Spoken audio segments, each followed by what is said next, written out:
Brought to you by Biz Analyst by Khata Book. ना computer ना file, अब tally data on mobile बिज analyst के साथ। नमस्कार, आप देख रहे हैं बिज तक। मैं हूं रजत देवगन। रिकवरी का दिन, राहत का दिन भारतीय बाजारों के लिए, लेकिन शुरुआत उतनी अच्छी थी नहीं। रूस यूक्रेन युद्ध का 13वां दिन था और ऊपर से तमाम एशियन मार्केट्स लाल निशान में कर रहे थे कामकाज। क्लोजिंग भी एशियाई बाजारों की गिरावट के साथ ही हुई है, भारतीय बाजारों को छोड़कर। और पिछले सत्र में अमेरिकन मार्केट 2.25% से 3.5% का गोता लगा गए थे। तो उम्मीद तो थी कि आज एक और झटका लगेगा। ऊपर से कच्चा तेल टेंशन दे रहा है। 128-127 डॉलर प्रति बैरल पे कामकाज कर रहा है और पिछले सत्र में 138 डॉलर जा टकराया था। रूस के उप प्रधानमंत्री का यह कहना है कि अगर यूरोप रशिया से क्रूड खरीदना रोकता है तो क्रूड के दाम अंतर्राष्ट्रीय बाजारों में 300 डॉलर जाके टकराएंगे। ये कहीं ना कहीं स्थिति ठीक नहीं होगी भारत के लिए। लेकिन आज ट्रेडर्स के बैक ऑफ माइंड ये था कि एग्जिट पोल के जो नतीजे आए हैं उसमें इशारा यह है कि यूपी बीजेपी के हाथ लग सकता है। और ऊपर से बहुत ओवरसोल्ड हो चुके हैं, बहुत पिटाई शेयर्स की हो चुकी है। दिग्गज कंपनियों में लगातार हमने बिकवाली आती देखी है। तो अगर कवरिंग आई, यानी कि अगर मंदी के सौदे कटे तो काफी तेज कटेंगे, लेकिन हिम्मत जुटाना बहुत मुश्किल हो रहा था। और उसी का असर था कि भारतीय बाजार शुरुआत में आज एक झटका दिखा गया। 116 अंकों की गिरावट के साथ खुले। आज के दिन का ओपन है 15,747 और 15,671 तक लुढ़कते चले गए। लेकिन 1:30 के बाद आई रिकवरी, और क्या ताबड़तोड़ रिकवरी थी निफ्टी और निफ्टी बैंक में। दिग्गज स्टॉक्स में खरीदारी आती देखी है 1:30 के बाद। अल्टीमेटली हुआ ये कि 16,000 के लेवल के ऊपर की क्लोजिंग दिखा दी निफ्टी ने। 16,013 पे बंद हुए हैं, 150 पॉइंट्स उछलकर। इसके अलावा निफ्टी बैंक 286 अंक मजबूती के साथ हुआ है बंद।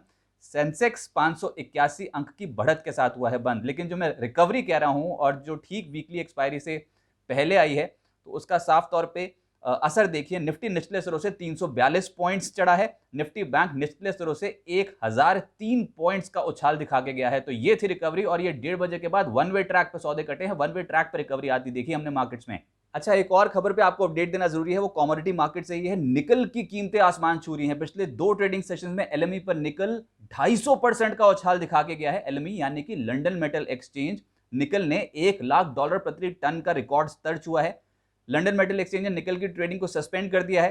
कल एमसीएक्स पर भी निकल में 72% का उछाल देखा गया था, 72% इन अ सिंगल डे। और आज के सत्र में भी एक बार तो 48% का उछाल एमसीएक्स पर निकल ने दिखा दिया था। और ये जैसे ही एलएमई ने निकल ट्रेडिंग सस्पेंड की, उसके बाद थोड़ा कूल ऑफ होते हुए नजर आए, भाव थोड़े ठंडे हुए। लेकिन कमाल कर गया ये पर्टिकुलर कमोडिटी में। पिछले 2 ट्रेडिंग सेशन में जबरदस्त एक्शन देखने को मिला है। मार्केट्स पे लौटे तो निफ्टी पे आज 37 शेयर्स बढ़ने वाले, 13 शेयर्स में गिरावट देखने को मिली। 71% शेयर्स ब्रॉडर मार्केट में, यानी कि एनएससी की जो कुल संख्या थी बढ़ने वालों की, वो थी 71%। और बड़े सौदे स्टॉक फ्यूचर्स में जहां होते हैं वहां पर 76% शेयर्स में थी खरीदारी। निफ्टी को आज किसने बढ़ाया? आईटी दिखेगा आपको आज। इन्फोसिस, टीसीएस 24 से 28 अंकों का कंट्रीब्यूशन इनकी तरफ से। और लोअर लेवल से पलट गए फाइनेंशियल स्टॉक्स लेटर हाफ में 1:30 के बाद। आईसीआईसी बैंक और एचडीएफसी ने सहारा दिया, और एक था सन फार्मा जिसकी तरफ से कंट्रीब्यूशन अच्छा था। निफ्टी के गेनर्स में पहले पायदान पे है आईओसी, 4% से ज्यादा उछला। सन फार्मा 4% उछला। टाटा कंज्यूमर, सिप्ला और टीसीएस में 3% से लगभग 3.25% का उछाल देखने को मिला। लूजर्स में आज था मुनाफा वसूली का दिन मेटल्स में और तेल कंपनियों में। हिंडाल्को टूटा आज 4.5%। ओएनजीसी गोता लगा गया 4.5%। और ताबड़तोड़ खरीदारी हमने मेटल्स और तेल कंपनियों में आती देखी। हाल फिलहाल में कमोडिटी शेयर्स का बोलबाला था, लेकिन आज निफ्टी के ऊपर के 4 टूटने वाले स्टॉक्स जो थे वो मेटल्स और तेल सेक्टर से ही थे। टाटा स्टील, जेएसडब्ल्यू स्टील में गिरावट देखने को मिली। और इसके अलावा ब्रिटानिया आज फिसल गया।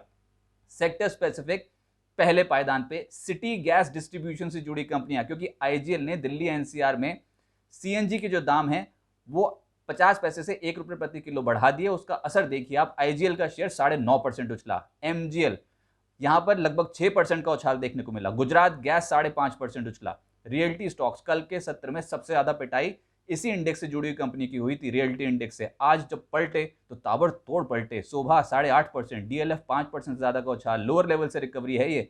ओबरॉय रियल्टी 4% उछल कर बंद हुआ। गोदरेज प्रॉपर्टीज लगभग 4% उछला। और लोधा में भी 3.5% का उछाल देखने को मिला। मीडिया शेयर्स पलट गए। आइनॉक्स लेजर कल की क्लोजिंग के हिसाब से 7% का रिटर्न। पीवीआर 6.5% उछला। डिश टीवी, टीवी 18 ब्रॉडकास्ट 5.5% से 6% उछलते हुए नजर आया। और सन टीवी जहां पर 5 रुपये प्रति शेयर अंतरिम डिविडेंड की घोषणा हुई है, उसमें भी 1% का उछाल देखने को मिला। एक सेक्टर ऐसा जिसने आज कमान संभाली हुई थी बाजार में, वो था आईटी। चाहे मिड कैप आईटी हो, लार्ज कैप आईटी हो, तमाम स्टॉक्स में आज के सत्र में खरीदारी है और इंडेक्स का कोई भी कंपोनेंट आज लाल निशान में बंद हुआ ही नहीं। आईटी सेक्टर में पहले पायदान पे है एल&टी टेक्नोलॉजी सर्विसेज 5% से ज्यादा का रिटर्न, एल&टी इन्फोटेक 3.5% उछला, माइंडट्री 3% से ज्यादा उछला, टीसीएस पलट गया, आज 3% का रिटर्न डिलीवर कर रहा था। लेटर हाफ में तो तेजी ज्यादा थी उसमें। टेक महिंद्रा 3%, विप्रो 2.5%, कोफोर्ज, इन्फोसिस 2% चढ़े, एचसीएल टेक्नोलॉजीज और एम्फेसिस में भी 1.5% की कमाई। पीएसयू बैंक्स का नंबर आया जिसमें पहले पायदान पे आ गया इंडियन बैंक 9.5% का उछाल। Bank of Baroda latter half में जब बाजार पलट रहा था तो बैंक ऑफ बड़ौदा में खरीदारी एग्रेसिव थी। इनफैक्ट दो थे, एक था कैनरा बैंक और दूसरा था बैंक ऑफ बड़ौदा, 4% से 5% उछले। बैंक ऑफ इंडिया और पीएन में भी रिटर्न्स पॉजिटिव। फार्मा और हेल्थ केयर कंपनियां भी आज पलटती हुई नजर आई, जिसमें लाल पाथ लैब्स इसमें लगभग 4.5% का return, Ipca lab 4%, Sun Pharma, Cipla 3.5% से 4% उछले, Pfizer, doctor Reddy's, Aurobindo Pharma और स्ट्राइड्स फार्मा 2.5% से 3.25% का उछाल दिखा के गए। जो नहीं चले आज, या फिर जहां कह सकते हैं प्रॉफिट बुकिंग देखने को मिली और इसके लिए हम पहले ही आगाह कर रहे थे आपको कि जब ऊपरी स्तरों पर प्रॉफिट बुकिंग होगी तो अच्छी खासी हो सकती है, वो है मेटल्स और ऑयल कंपनियां। मेटल्स में आज हिंडाल्को नहीं चला, 4.5% आज फिसलता हुआ नजर आया। नाल्को 4% गिरा, steel authority 2%, Tata steel 2%, Vedanta और जेएसडब्ल्यू स्टील में भी गिरावट देखने को मिली। और जब बाजार खुला था तभी पता लग गया था कि आज सबसे ज्यादा पटाई हो सकती है कि मेटल स्टॉक्स की होती हुई नजर आए। ऑयल कंपनियों में अदानी टोटल 5% नीचे, ओएनजीसी 4.5% नीचे बंद हुआ है। गेल, एचपीसीएल और ऑयल इंडिया में भी आज मुनाफा वसूली देखने को मिली।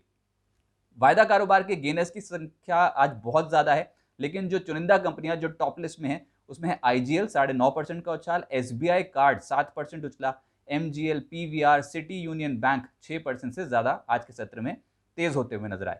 एफएनओ लूजर्स में जेके सीमेंट लगातार 2 ट्रेडिंग सेशंस ऐसे हो गए हैं जब स्टॉक की धुलाई हो रही है, 6% से ज्यादा करेक्शन थी आज। हिंडाल्को, ओएनजीसी 4%, 5% टूटते हुए नजर आए। नाल्को और गेल में भी आज 2.5% से 4.25% की गिरावट देखने को मिली। मिड कैप गेनर्स में एस्ट्रा माइक्रो 13.5% ऊपर, केन्ना मेटल्स कमाल कर रहा था लगभग 12.5%, रिस्पॉन्सिव इंडस्ट्रीज 12% ऊपर, Gujarat Ambuja export 12% closing basis पे रिटर्न।